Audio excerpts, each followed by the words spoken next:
सिंदूर operation की सफलता पर भारतीय सेना के सम्मान में शामली में निकाली गई तिरंगा रैली में दिखाई दिया देशभक्ति का जज्बा।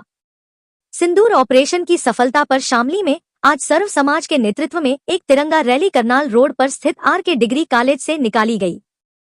पूर्व कैबिनेट मंत्री सुरेश राणा, कैराना के पूर्व सांसद प्रदीप चौधरी, शामली चेयरमैन अरविंद संगल, रमेश गौड़ कश्यप तथा व्यापार मंडल के प्रदेश उपाध्यक्ष अंकित गोयल तथा जिसमें जिले भर के तमाम भाजपा नेता और कार्यकर्ता पूरे जोश के साथ शामिल हुए। देशभक्ति के चल रहे तरानों और लगाए जा रहे नारों में देशभक्ति का जज्बा दिखाई दिया। तिरंगा यात्रा विजय चौक, कबाड़ी बाजार, बड़ा बाजार, शिव चौक के रास्ते नगर पालिका पर संपन्न हुई। कई स्थानों पर इस तिरंगा रैली का जलपान कराकर और पुष्प वर्षा करके स्वागत किया गया। तिरंगा रैली के इस कार्यक्रम की अध्यक्षता भाजपा की प्रदेश उपाध्यक्ष एवं आजमगढ़ के लालगंज क्षेत्र की पूर्व सांसद नीलम सोनकर ने की तथा संचालन शामली भाजपा जिला अध्यक्ष तेजेंद्र निर्वाल ने किया। तिरंगा रैली में सरदार गुरुलाल सिंह, हरवीर सिंह मलिक, रश्मिकांत, नेत्रपाल सिंह, रामनिवास सैनी, जयवीर कुडाना, मोहित जैन, पंकज कश्यप, राजेश तोमर, नफीस अहमद, रामजीलाल कश्यप, पूनम राणा, महिला मोर्चा के जिला अध्यक्ष कुसुम लता पाल, पायल ममता आदि सैकड़ों महिलाएं मौजूद रही।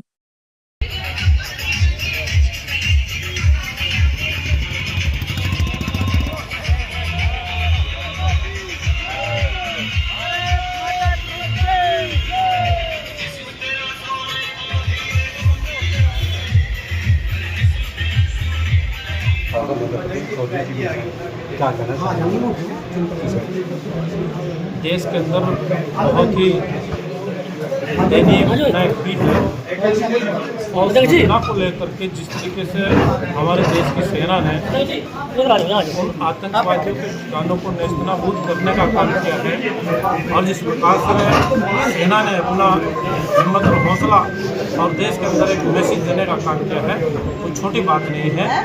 और देश के सेना के सम्मान में, देश की सेना के सम्मान में हमारे भारत की जनता मैदान में ये संदेश लेकर के आज तिरंगा यात्रा निकालने का काम हमारे कैराना लोकसभा के शामली जनपद में निकालने का काम किया गया है। तो मैं समझता हूँ कि बहुत बड़ा संदेश लोगों ने, सभी धर्मों के लोगों ने, हिंदू, सभी लोग, सभी वर्गों के, सभी समाज के, सब लोगों का देश की सेना के प्रत्येक समर्थन का माहौल था। और बहुत दिन से लोग पहले भी प्रयास कर रहे थे निकालने का, लेकिन उस दिन स्ट्राइक रुक गई वरना लोग पहले भी सेना को समर्थन देना चाहते थे।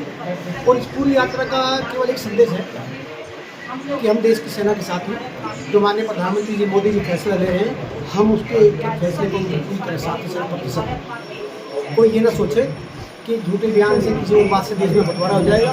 ना हम जाति में बटेंगे, ना हम समुदाय में बटेंगे, ना क्षेत्रवाद में बटेंगे, किसी भी तरह नहीं बटेंगे। एकजुट होकर लड़ेंगे और इस बार पहले से भी ज़्यादा खतरनाक वार करेंगे।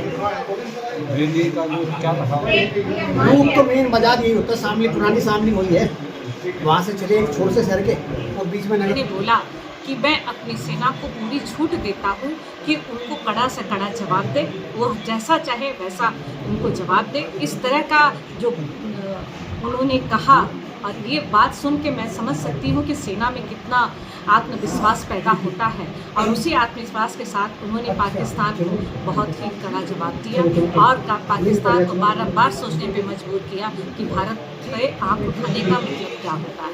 अच्छा, अमेरिका के राष्ट्रपति पर बार बार विपक्ष पार्टी को घेर रहा है कि जो भारत की एक छवि है वो एक मजबूती के तौर पर देखी जा रही है, लेकिन ट्रंप जो है जो बार बार बयान दे रहे हैं उसके बारे में आप क्या, अमेरिका के राष्ट्रपति? ऐसा है, विपक्ष पे पहला बोलना चाहूँगी कि वो लोग का काम ही कुछ न कुछ कहना है, वो कहते रहेंगे। हमारा काम है कि काम करते रहना है, हम अपना काम करेंगे। उस काम के आकलन हमारी देश के लोग करेंगे। और ट्रंप की बात है वो बहुत ऊपर की बात है, राजनीतिक बात है, उसको हमारे ऊपर के लोग समझेंगे। मैं तो अपने इस समय सिर्फ तिरंगा यात्रा में अपने लोगों का सेना का सम्मान के लिए आज निकली थी और मुझे आज बहुत खुशी है इस बात की कि माननीय प्रधानमंत्री जी ने जो कार्य किया है अपनी सेना को लेकर, उसमें हमारे सभी देश के एक एक व्यक्ति बहुत ही आज प्रसन्न है।